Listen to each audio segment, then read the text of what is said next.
शिक्षक चळवळीमध्ये कार्यरत असणारे शिक्षक गिरीश फोंडे यांच्यावर महापालिका प्रशासनानं तडकाफडकी निलंबनाची कारवाई केली।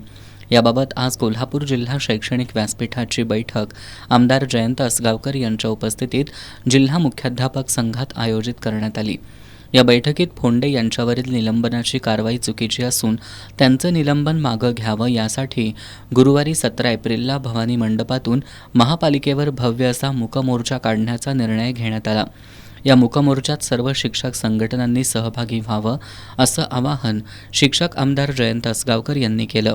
पालिका शाळामधील शिक्षक श्री गिरीश फोंडे यांच्यावरती आयुक्तांनी जी निलंबनाची कारवाई केलेली आहे, या कारवाईला त्या ठिकाणी विरोध करण्यासाठी असेल, निलंबन रद्द करण्यासाठी असेल, 17 तारखेला सकाळी 11 वाजता भवानी मंडप ते महानगरपालिका असा मूकमोर्चा आयोजित केलेला आहे। या मोर्चामध्ये शैक्षणिक व्यासपीठाच्या माध्यमातून आज या ठिकाणी बैठक झालेली आहे आणि या बैठकीच्या माध्यमातून त्या ठिकाणी शिक्षकांनी जास्तीत जास्त संख्येनं या मूकमोर्चामध्ये सामील व्हावं असं आव्हान देखील आम्ही या माध्यमातून केलेलं आहे।